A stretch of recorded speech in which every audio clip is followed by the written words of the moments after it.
चंदन और कोयला। एक बार एक राजा जंगल में शिकार खेलने गए और खेलते खेलते बहुत आगे निकल गए। उन्हें बहुत प्यास लगी। वह इधर उधर पानी की तलाश कर रहे थे, तभी उन्हें वहां एक लकड़हारा मिला जो लकड़ी के कोयले बना रहा था। राजा उसके पास गए और पानी पूछा। उसके पास एक लोटा पानी था। उसने वह राजा को पिला दिया।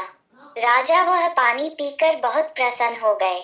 सुनसान जंगल में लकड़हारे से पानी का लोटा पीकर प्रसन्न हुए राजा ने कहा, हे दयालु, किसी दिन मेरी राजधानी में अवश्य आना।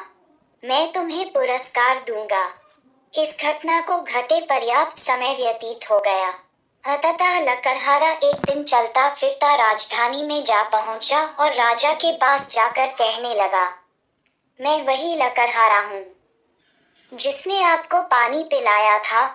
राजा ने उसे देखा और अत्यंत प्रसन्नता से अपने पास बिठाकर सोचने लगा कि इस निर्धन का दुख कैसे दूर करूं।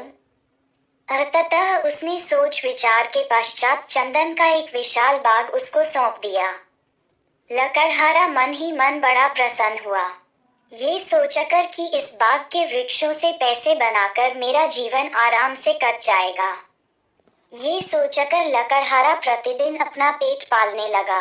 राजा को एक दिन यूं ही विचार आया कि चलो तनिक लकड़हारे का हाल देख आएं। चंदन के उद्यान का भ्रमण भी हो जाएगा। ये सोचकर राजा चंदन के उद्यान की ओर जा निकले। उन्होंने दूर से उद्यान से धुआं उठते देखा।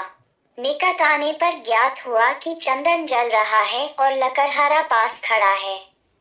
दूर से राजा को आते देखकर लकड़हारा उनके स्वागत के लिए आगे बढ़ा। राजा ने आते ही कहा, भले आदमी, ये तूने क्या किया? लकड़हारा बोला, आपकी कृपा से इतना समय आराम से कट गया। आपने यह उद्यान देकर मेरा बड़ा कल्याण किया। मैं कोयला बना बनाकर बेचता रहा हूँ। अब तो कुछ ही वृक्ष रह गए हैं। यदि कोई और उद्यान मिल जाए तो शेष जीवन भी व्यतीत हो जाएगा। राजा ने देखा कि थोड़े समय में ही चंदन का सुंदर बगीचा वीरान हो गया, जिसमें स्थान स्थान पर कोयले के ढेर लगे थे। इसमें अब केवल कुछ ही वृक्ष रह गए थे जो लकड़हारे के लिए छाया का काम देते थे। राजा निराश हुए और सोच में पड़ गए। फिर राजा ने लकड़हारे से कहा, अच्छा, मैं यहाँ खड़ा हूँ, तुम कोयला नहीं, इस पेड़ की लकड़ी को ले जाकर बाजार में बेच आओ। लकड़हारे ने लगभग 2 मीटर की लकड़ी उठाई और बाजार में ले गया।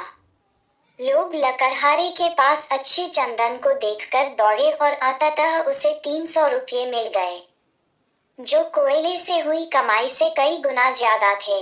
लकड़हारा पैसे लेकर रोता हुआ राजा के पास आया और जोर जोर से रोता हुआ अपनी भाग्यहीनता और अज्ञानता स्वीकार करने लगा।